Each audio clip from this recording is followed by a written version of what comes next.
You wake up to the sound of drums, not cars, not church bells. Drums, deep and slow, echoing through the dawn mist like a heartbeat under the sky. You step out onto a balcony. Below you stretches a vast city that should not exist, stone pyramids rising beside glass towers, highways snaking past sacred plazas packed with people in modern clothes and traditional woven patterns. It is the 21st century. But the world map in your school books looks different. At the heart of Central America is not a cluster of small countries. It is a single, ancient modern power, the Maya Confederation. Because in this timeline, the Maya civilization never fell. In our world, the great Maya cities of the classic period were already fading by the time Europeans arrived. Droughts, wars, overuse of resources, and shifting trade routes turned shining city-states into ruins buried under jungle. When the Spanish came, they faced fragments of something that had once been much larger, divided and weakened. But rewind the timeline and change a few key variables. Imagine that the worst droughts are shorter and less severe. Imagine that a few visionary rulers listened to their astronomers and farmers when they warned about over-farming and deforestation. Imagine that instead of endless wars to capture prisoners for sacrifice and prestige, powerful cities begin forming lasting alliances. The Maya do not stop being human. They are still wars, crises, bad rulers. But instead of a slow, stubborn collapse, the region gradually stabilizes. Cities specialize, trade networks deepen. Sacred knowledge is not lost in the smoke of burning temples, but copied, debated and improved. By the time European ships appear on the horizon in the 15th and 16th centuries, they do not find scattered kingdoms. They find a literate, urban, politically complex civilization at its peak, with millions of people, mathematical astronomy, and a long memory of how to survive in difficult climates. Conquest suddenly looks much less simple. Yes, Europeans still bring steel weapons, horses, and most deadly of all, disease. But in this timeline, the Maya are not caught in the same trap as isolated islanders or newly contacted tribes.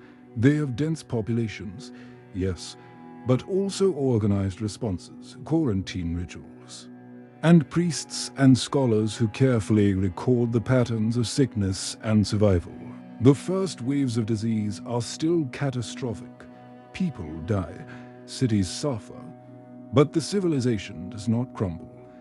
It adapts.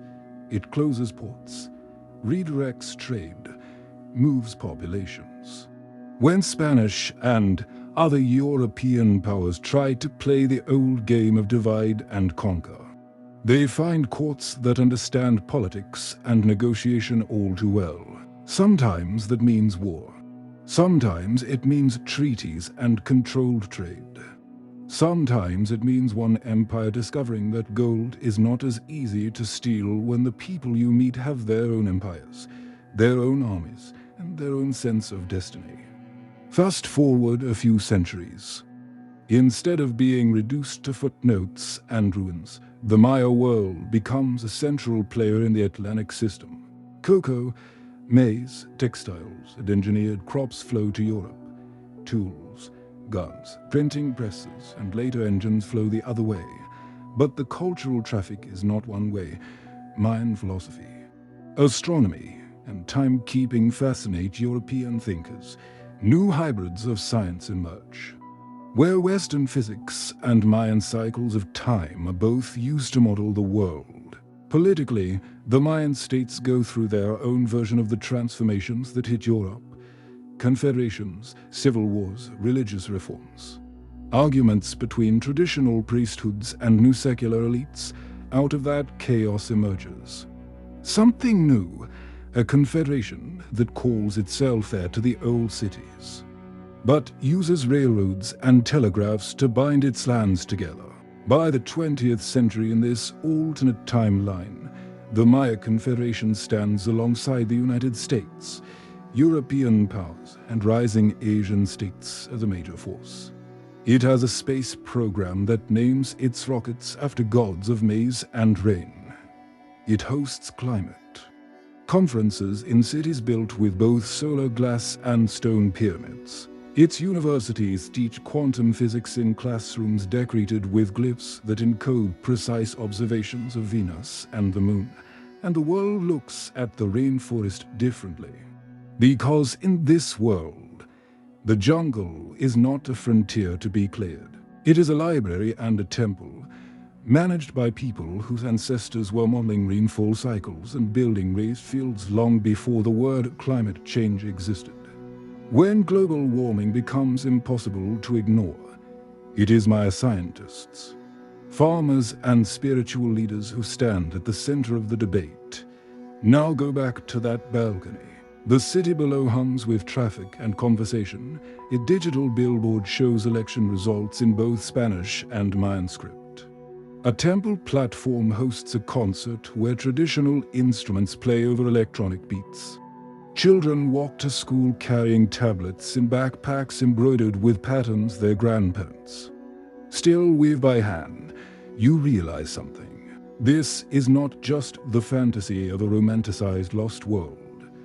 It is a mirror held up to our own, a reminder that civilizations do not have to disappear into ruins, and that when they do, humanity loses more than stones and statues. It loses entire ways of thinking about time, nature, community, and responsibility. As you stand there, the drums you heard in the morning begin again, this time joined by church bells and the distant hiss of a passing train. Old world, new world, and a third path that almost existed, all layered on top of each other. If this glimpse into a world where the Maya never fell made you see our own timeline a little differently, do not let it stop here. Hit like, subscribe to the channel, and tell me in the comments which lost civilization or forgotten turning point we should try right next. Your idea might become the next What If we explore together.